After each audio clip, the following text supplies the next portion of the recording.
When it comes to first-party, single-player, cinematic Sony titles based primarily on the subject of revenge, Ghost of Yotei blows its immediately conjurable competition out of the water. That's a rather inflammatory way to start, to be sure, but for all intents and purposes, it is essentially the main reason I'm reviewing this game. My feelings about Yotei from a gameplay, etc. perspective, of course, primarily come from the context of its predecessor, Ghost of Tsushima, for obvious reasons, and I will discuss those aspects. It's not like I don't have anything to say here, but my overall impressions of the game come from The Last of Us Part 2 because of its story content. I'm a story-first gamer when it comes right down to it, and so it should be no surprise that that's what has remained in my memory in the month or so since I finished the game and made up the bulk of my thoughts over the 2 months that I streamed the game on YouTube. But let's begin with gameplay, because that's a little bit easier to address at the outset.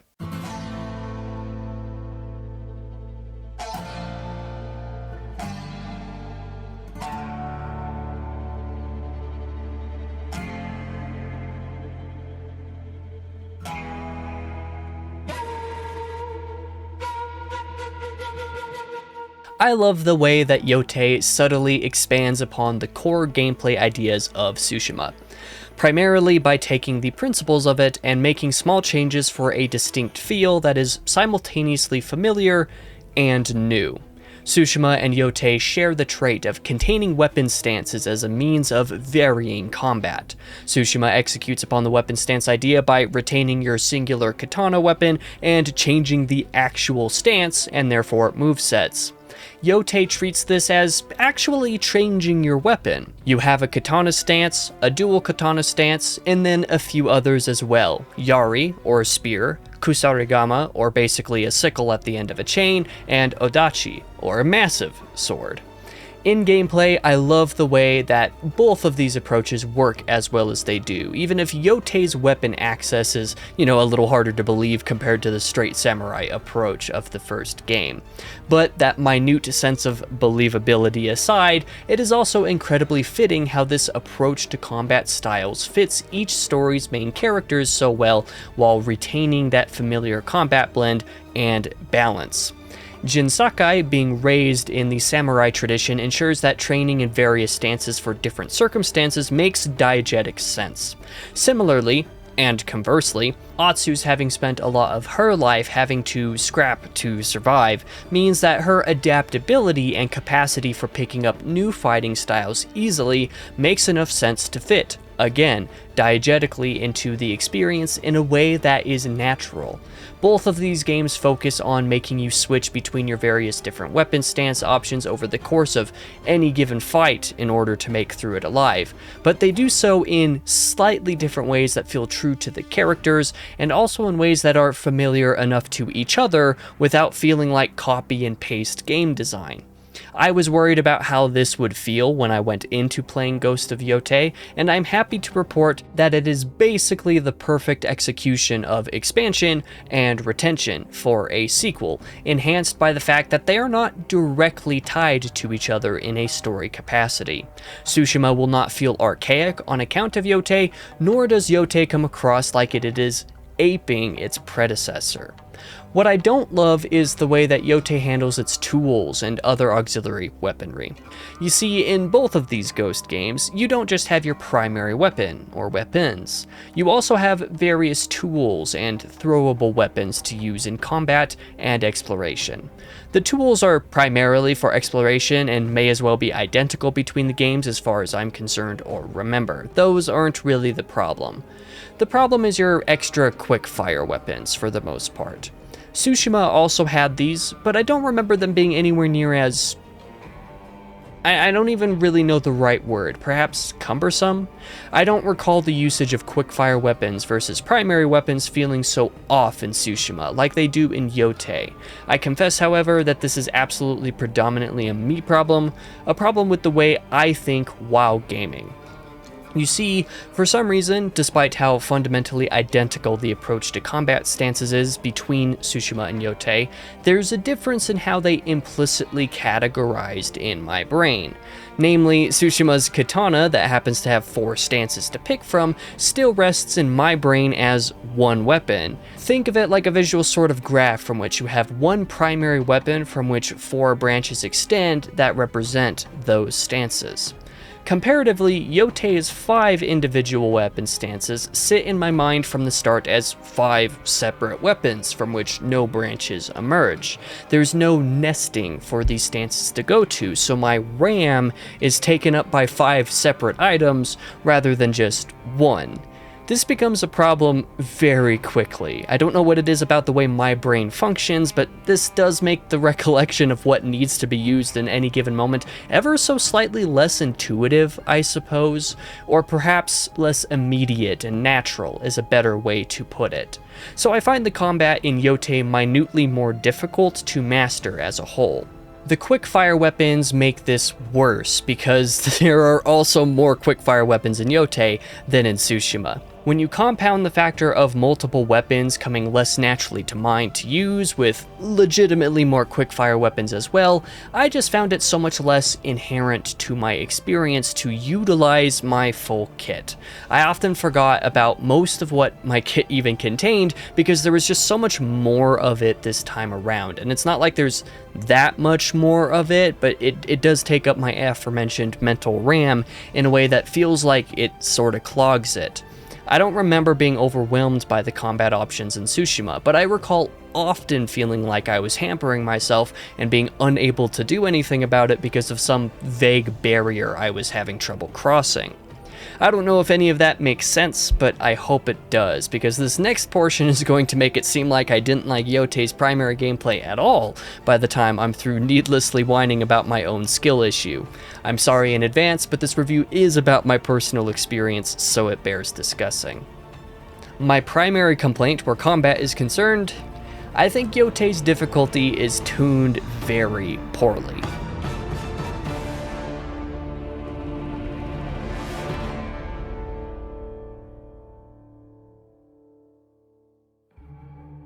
I played on medium the whole time, but could have sworn I was playing on hard. It felt as hard, or harder, than Tsushima's DLC most of the time, and Iki Island was tough compared to its base game. Throughout my entire playthrough of Yotei, one enemy attack hitting me was almost always enough to trigger the last chance charm on medium. There are like 3 different difficulty options above medium. What exactly do those even change at that point if medium forces me through essentially all of my spirit for a small handful of mistakes or mistimed parries? I think things are geared poorly if it is a constant struggle to stay alive on what by all accounts is the equivalent of normal, especially given the context of the kind of game it is and how many difficulty options there are in the first place. I'd expect such a trial at much harder difficulties. As is, I would almost be willing to bet that my specific copy of the game was bugged and was running on hard mode the entire time, but that would be an odd conspiracy hill to die on. Yet, as I said before, I never recall struggling this much in Tsushima in either of my playthroughs, and even Iki Island was only of comparable difficulty to what this game is the entire time. Iki Island is endgame, even post-endgame. In fairness, I'm working off of the memory of a handful of years ago, but still, the contrast is pretty stark. Bear in mind, I'm not even trying to assert here that I'm that great of a player. If anything, I want to make it clear that I kind of suck at gaming, but I'm not nearly so bad as Ghost of Yotei made me feel like I was, simply on account of damage received inherently necessitating using all of my spirit on healing. And that was with a bunch of charms and my primary armor set being geared towards garnering bonus spirit and health from parries and the like, which I would think would have made this particular resource more plentiful. Instead, it became the bare minimum necessity for me to survive. Thus, I rarely used my bonus skills and stuff lest I not be able to live long enough for them to have done me me any good, especially in boss encounters. This really kind of soured parts of my playthrough because not only was I forgetting to use some of the artillery I had at my disposal, but I felt like I wasn't able to use some of my useful skills because to do so meant reduced healing, which always ended poorly. In short, if I were to replay Yotei, I'd have zero reservations about going one step down in difficulty, simply so that every single encounter isn't a fight for my life that restricts my options. You can chalk it all up to skill issue, trademark, and you probably wouldn't be wrong. But I definitely feel like I had a bit less fun than I probably would have had on account of difficulty choice. I don't know how it would even be possible to play on one of the two highest difficulties without just ripping out what few hair follicles I have left. Anyway, let's move on to a couple different gameplay topics.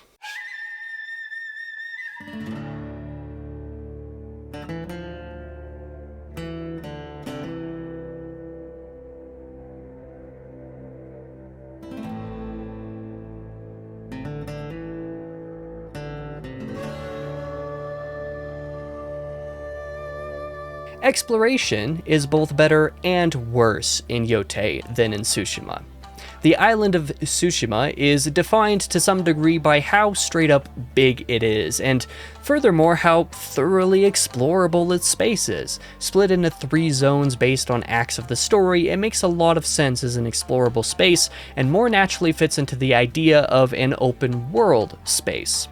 This had pros and cons. My first playthrough of Ghost of Tsushima was weirdly miserable from the exploration standpoint because I approached it wrong, but my second playthrough was really enjoyable. In comparison, the island of Yotei, while still essentially being open world, is constructed in a somewhat more hub-based manner. There is a larger area that encompasses a solid chunk of the main story for all intents and purposes, but there are a few offshoots from this that are separate enough that they are actually traveled between with loading screens rather than the full thing being technically accessible all at once. As with Tsushima, there are some pros and cons to this alternate design. The primary downside for me comes down to those very breaks between some of the areas. Compared to the previous game, it admittedly kind of broke my immersion at every point I came across them here. I get why they do it, because requiring the player to travel through some of those narrow spaces that would otherwise be basically empty anyway might not be preferable, but this design actually discourages manual transportation as a rule, or at least it did so for me. Even in areas where you can travel freely, I just, for some reason, found myself inherently less inclined to do so without fast travel, just because there are some areas where I have to fast travel anyway unless I want what seems like an arbitrary split. It might be a me thing, but it does bother me still. The inherent pro to this more limited design, however, is that each one of these out-of-the-way areas can be completed on their own terms, super cleanly, while playing the game naturally, rather than the larger areas' encouragement of just kind of doing it after the game is over, I guess. So for the smaller hubs of sorts, exploration works super well. The trouble is the larger areas, which feel a little more modeled after the Tsushima style, where you can go wherever you're led at any point, but where much of it can be backloaded later on in the gameplay process. These larger areas are not served by a game system that Tsushima has, but which Yotei, for reasons I cannot fathom, does not. Mass-scale fog of war clearing and associated marking of points of interest. In both Ghost games, natural exploration is encouraged by the map screen being covered in fog of war, and no inherent question marks for points of interest at the outset, if I remember correctly. That said, Tsushima does utilize the question mark design when you get close enough to points of interest while exploring naturally. I discovered, kinda after playing Yotei, that I wish some similar system existed in Yotei, because the amount of time it took to get, say, the rest of the vanity gear, for example, and similar other collectibles after I finished, was kind of bonkers, even compared to Tsushima. At the very least, the fog of war mechanic was mishandled in my opinion. For in Tsushima, once you clear all the enemy strongholds in any of the 3 major areas of the game, all of the fog in the associated area clears to reveal the map sections not otherwise covered. Again, some similar system is kind of needed in Yotei, not least because it really bugs me that I've completed the game, but some parts of the map remain uncovered. Why were both of these systems removed here? I get that they may have made Ghost of Tsushima skirt a bit closer to the now dreaded Ubisoft open world design, but I feel like this step further away from that in Ghost of Yotei goes a bit too much further for completionist purposes. I thought Tsushima's balance was right on, while Yotei's is just hands-off enough to be a detriment to the completion experience, at least for me. And speaking more about completion, those lists as found in the menu of Yotei are also much less helpful this time around. I honestly rather like and appreciate that many of the checklist-style completion markers in Yotei are locked until after the game is finished, the story of it anyway, which does prevent the player from doggedly checking it all the time while playing, the kind of bad habit that gamers such as myself try very hard to break in other games. It is really neat that Yotei does this. The trouble is there is surprisingly little encompassed in these checklists when they do unlock. There are some things that are not in the main game menu, but in the trophy list. Some things that are in the main game menu, but not in the trophy list. Some that are in both, and some that are in neither. So actually keeping track of full game completion without an interactive map of some sort is actually a good bit more tedious and bothersome in Yotei than it was in Tsushima, which I recall being quite comprehensive with its checklists, going so far as to include things like the Mongol notes and stuff in their checklists, whereas the comparable Yotei 6 missives do not have a similar tracker in-game, as one random example. Just as with the changes made to Fog of War and Points of Interest, I'm unsure why some of these changes were made in the case of this game. All it really did was make any personal completion experience more tedious. In fact, I felt rather forced to retroactively go back and use an interactive map to fully complete Yotei, which really blows compared to Tsushima, which I got to complete much more freely and, at least in my second playthrough, never felt amiss.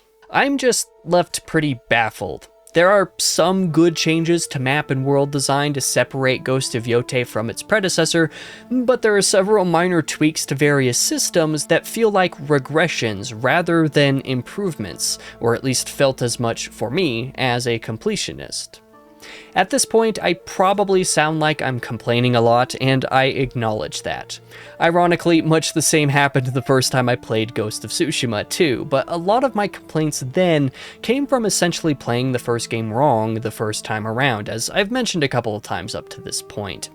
In my second playthrough, coming at it with an entirely new approach, I had essentially zero complaints, and I loved the DLC, maybe even more than the base game, if memory serves. Ghost of Yotei just feels in so many ways like a step back in its overall game design philosophy, which is weird considering the games share an essential core.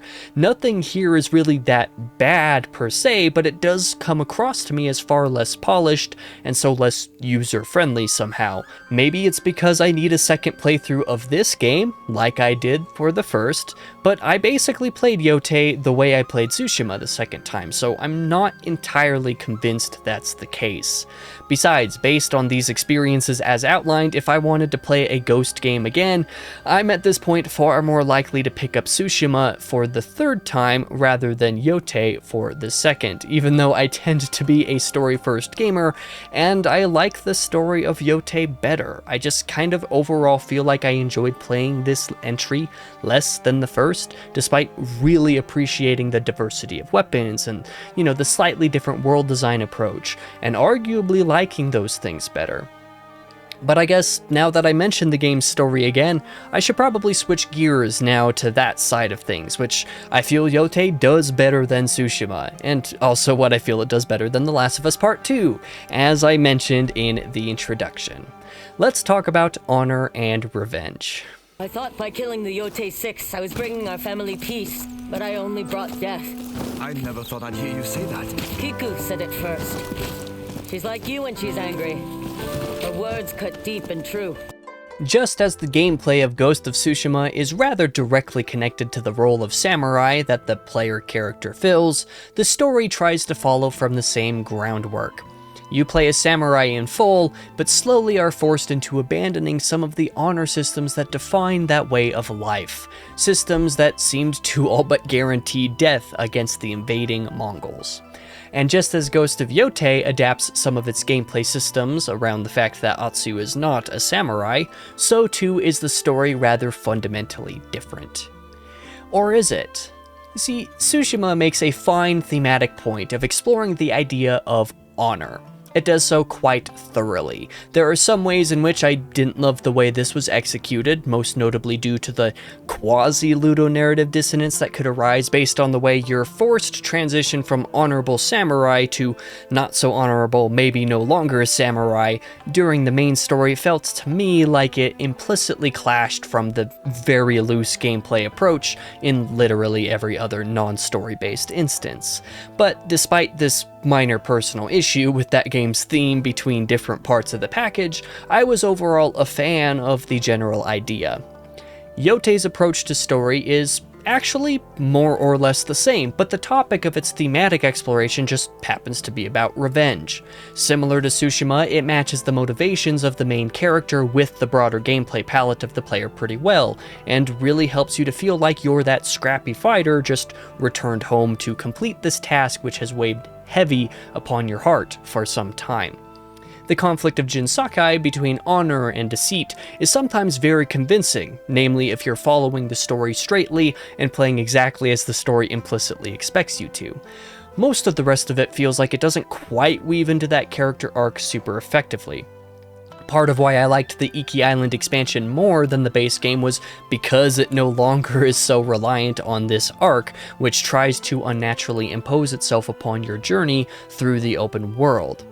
What I like so much more about Yotei's story is how much more nuanced its character writing actually is in light of the thematic content. Your character arc doesn't feel so much like it is being wedged into whatever the writers wanted it to be this time around, especially not when just messing around in the world and doing side quests. Furthermore, the developments of the story feel far more thought out for the purpose of making you, the player, feel as Atsu does. Her internal conflict is one that came through to me as a player a lot more as certain revelations were made throughout, whereas Jin's conflict often felt rather arbitrary, not one that I saw myself in. This may seem a somewhat strange comparison to make, and to be honest, I have no clue if the thoughts that are in my head are even making sense anyway. The point I'm trying to make is that Atsu's journey kinda just resonated more fully and felt more naturally ingrained in the overall package, where Jin's journey had some elements that felt to me like they clashed depending on your playstyle. But it's not just the broader story either, there's also much about the writing of Ghost of Yotei that worked better for me too. I think Ghost of Tsushima does a better job with dedicatedly fleshing out its secondary characters on account of each of them having their own questline somewhat separate from the main quest, an interesting decision that I honestly quite liked and respected.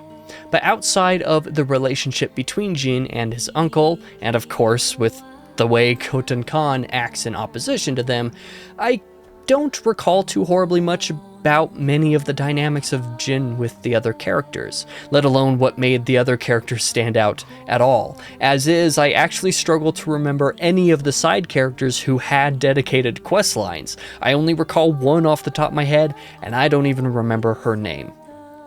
In comparison, Ghost of Yotei actually embeds its major secondary characters into the overall journey in ways that felt more personal and probably more memorable. Of course, time will tell on that front, but Oyuki, Jubei, and Kiku were all wonderful, and the shifting dynamics of associating with all of them, as well as with Atsu herself, just intrinsically work better for me. The way the interpersonal conflicts weave with Atsu's own, how they affected one another, how each step of the journey deepened and shifted the relationships, all of it meant more to me than anything in Tsushima. Sure, I'd argue the antagonist of Tsushima is more memorable than any of the Yotei 6 on the whole, but I confess I'm slightly less concerned with the villains of this game than I am with the main characters on account of the revenge theme. Tsushima's primary conflict was defined by how external forces, the Mongols, imposed upon the internal, forcing Jin's breaking of samurai honor to save the island. Yotei's primary conflict is defined by how internal forces, Atsu's own thirst for the blood of the Yotei Six, imposed upon external, pushing and pulling upon family and friends trying to save her from herself. The games indeed have similar grounding in some respects, but there's a heavy aspect of their thematic framing that is opposite. I suppose I just prefer the more intimate approach of Ghost of Yotei. So because of these reasons, I like Yotei's story more than Tsushima's. It's just unfortunate, as I said in the last section, that I'm less likely to actually replay this game because the seeming regressions in gameplay bothered me enough to not particularly want to deal with it again, save on an easier difficulty. But now that I've said all of that, I just want to say one final piece about what Yotei is all about, the revenge topic directly.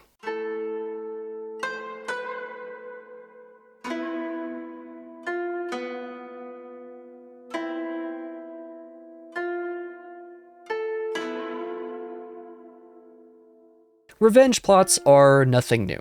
Many times they are all too wont to fall into cliché and uninspired humdrummery. Other times they are bullheaded and get in their own way.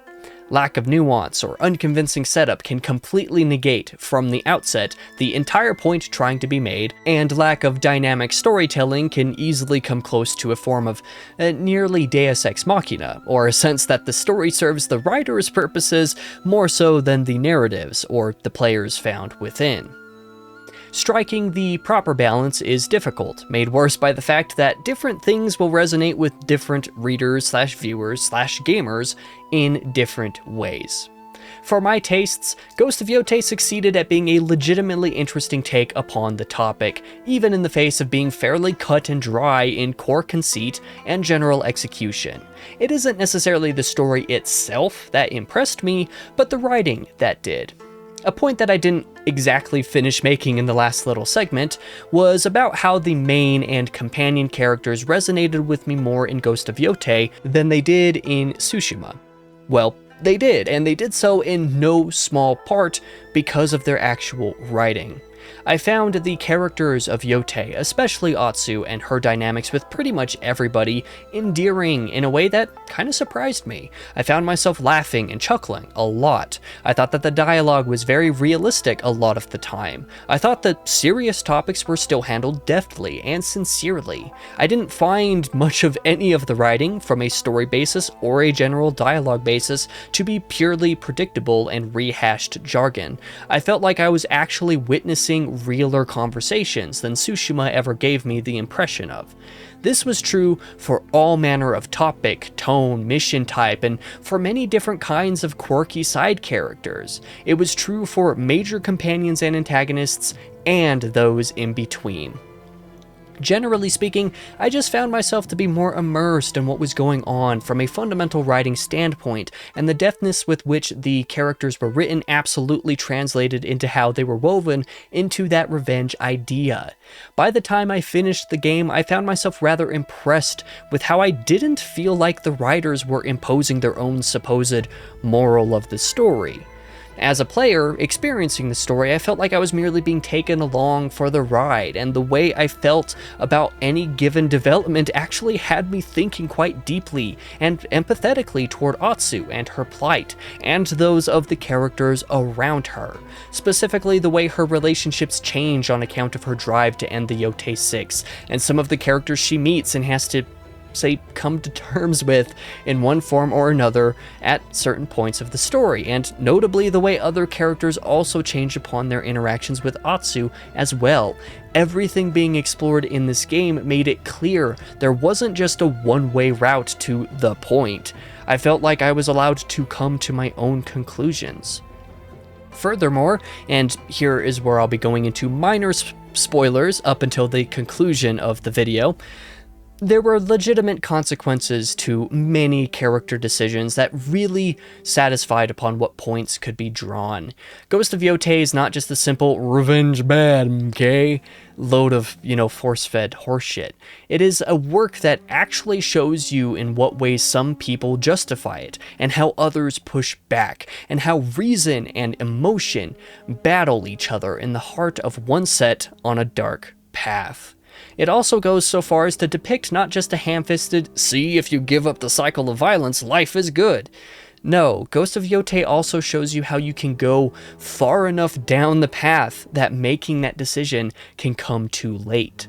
Atsu being forced to do things that she eventually comes to no longer want to do at all because she crossed a line that made inaction or otherwise turning away impossible. This was easily one of the most impactful parts of any game I've played in the last few years. And all of this is why I think Ghost of Yotei is a better revenge story than The Last of Us Part 2. Implicit spoilers for The Last of Us Part 2 from now on as well.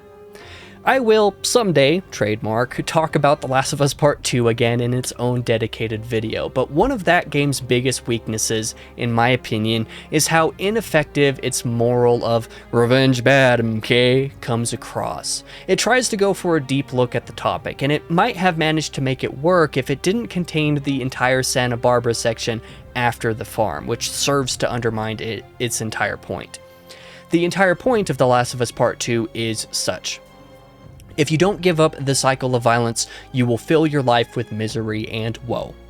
In the strictest of terms, it technically does make that point, but it does so poorly, because it at first gives you the optimistic ending. The characters have given up their deep-seated need for violence, and despite scars and trauma and pain, are able to move into a new chapter. In this way, it rather actually makes this point instead. If you do give up the cycle of violence, you can fill your life with new meaning and contentment. The game then decides to flip the script on you and make you continue on the path anyway when it no longer makes sense. The game promises one kind of ending, and then decides that's not actually the ending. The Santa Barbara section serves to make both the player and the characters all miserable, forcing them into a scenario that no longer makes sense after that relatively optimistic scene we just experienced, made worse by the fact that despite re-pursuing the vengeful ends, the task is ultimately left still incomplete in the end. It becomes a very negative and nihilistic take on the theme, ending in a way and at a place that is stuck right in between either impactful message, and thus doing as well as saying nothing at all. And overall, it just doesn't seem to me to fit the general tonal palette of that world. By comparison, Ghost of Yotei handles the very same ideas with infinitely more nuance, and so manages to be actually believable. While writing this portion of this review, I kind of realized that Ghost of Yotei takes an approach that The Last of Us Part 2 tries to take. You can give up the cycle of violence and make the best of things moving forward, but do not forget the consequences of the path you took. Where Druckmann's take on the idea lands in a place that does not end up making any effective point at all, in my opinion, I felt rather moved by how Atsu's journey turns up.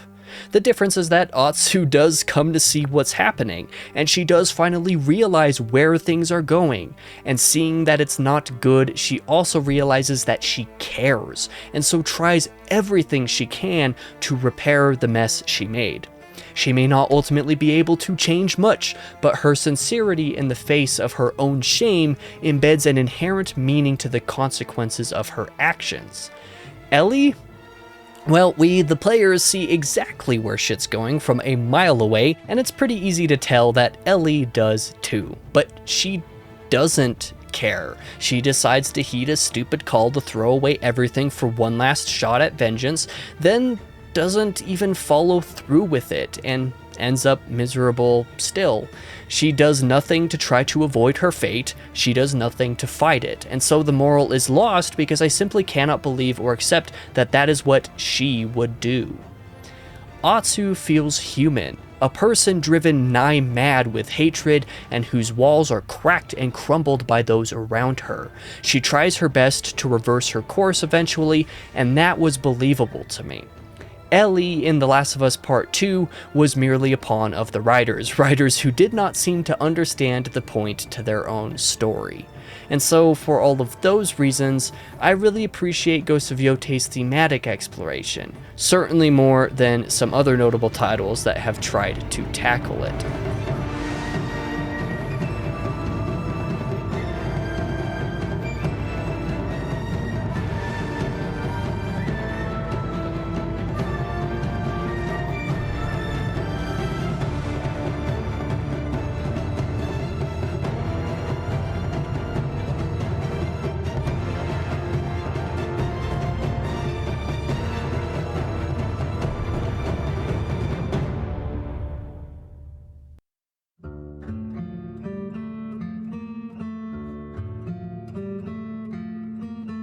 This review ended up a bit longer than I intended for it to. That seems to be a theme for me, and I apologize, so let me keep this conclusion short. I went into Ghost of Yotei not really expecting that much at the end of the day, mostly because I have a complicated relationship with Ghost of Tsushima. As a result of fairly non-existent expectations one way or the other, I was rather pleasantly surprised with Yotei from a story perspective, and rather intrigued, yet frustrated by the gameplay side of things. It was both a really great time, and a surprisingly annoying time, but I am glad to have played the game. Truth be told, I have looked into pretty much nothing about this title's reception, with or without the context of Tsushima, so I truly have no idea how this review will land in accordance with that topic. I do know that my comparisons to that particular hot topic from the very start of the decade are likely to garner just as much applause as ire, however. I hope that my takes were articulated suitably, though I fear I didn't quite manage. But in either case, I appreciate any and all who are willing to go on the journey of my rather not-so-brief review of Ghost of Yotei. Thank you. For now, I've been your host, King Crusoe. You can call me KC, and I hope to see you guys in the next video.